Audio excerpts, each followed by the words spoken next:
Okay, physics. So our next unit is going to be on forces. So a traditional way of tackling physics is to look first at describing motion. So we've done that with three equations, and you should be able to describe position, velocity, and acceleration and interpret those. Now the question is, well, how did that motion get there in the first place? And so this is where forces come into play. So in forces, we're going to have even fewer equations, right? So there's only really two equations that we're going to get into, and they're very simple ones, and you've probably seen them before. So it's very simple equations, but it's really a complex topic because of the, I guess, the way that we use these, and really Newton's third law, probably the most complex and to me the most interesting and important law is Newton's third law. So let me just give you a little bit of orientation, and then I'll have some follow-up videos to describe some of these things separately. So one of the things that's shown in here, so we have something that's stationary, and these stationary things have forces that act on them. So we can show this in a force diagram. We'll go into details about how to draw these. So it's a simple one that only has a normal force and the force of gravity acting on it. Right, to get something to move, right, I've got to put a force against it, right? So when I apply a force on this, right, so this guy is now pushing on the box, and so this is now showing the forces acting on the box. And then eventually it'll get going, so he'll push hard enough that it'll start to move, and then once it's moving, it'll go up the ramp. So all Newton's forces, or Newton's laws, are here in full display. So let me make sure that you got these down. So the first one, so inertia. So notice when it first started pushing, it didn't go anywhere. Right? So an object in motion stays in motion, object at rest stays at rest unless acted upon by an outside force. So really a conceptual idea that we'll get into more detail. So laziness, right? The law of laziness. So things don't want to move. Kind of like doing homework. Nobody wants to do it.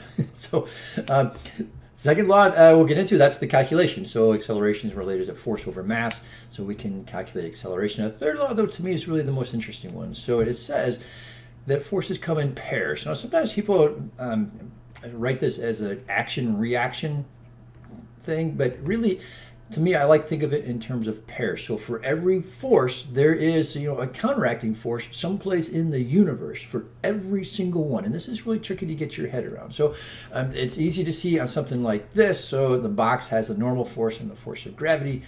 But it's not so easy to see when you're accelerating something, right? So let's think about this. So if I'm going to take this box and I'm going to accelerate it, so notice that now my applied force is greater than my frictional force. And you say, wait a minute, what's going on?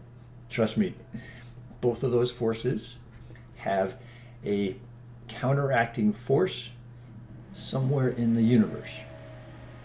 We may not care about it because it's not affecting the box, but my favorite way of thinking about this is how you walk. So think about how you walk. Let me diagram this, right? So here you are, out of focus.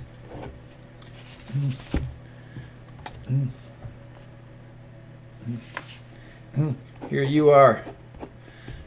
There you are, walking along doing some physics. Right? So how do you propel yourself forward? Well, let me think about this, right? So you use your feet push you forward. So as you move forward, so here's your motion, right? Your foot is acting to push you forward. So what's happening? So I'm going to look at this contact point, right? So I'm going to look at a contact point here. I'm going to say, what's happening at this contact point? Well, your leg is pushing backwards. Right? Is the ground going anywhere? Well, maybe, but the earth is just so big, it says, I don't want to go anywhere, so it pushes you forward, right? So this is you pushing backwards, and this is the earth propelling you forward. So think about this. Every time you walk, it's the earth that's annoyed with you stepping on it that's propelling you forward. You may think it's you, but it's not. Anyway, we'll get into details of this, and we'll also get into interesting things like ramps. So ramps are kind of fun and cause some challenges for people. So we'll get into those sorts of things. Again, forces, the math is not too tricky, but thinking it through and setting up properly is pretty tricky. So anyway, we'll get into it, and we'll see you soon. Bye.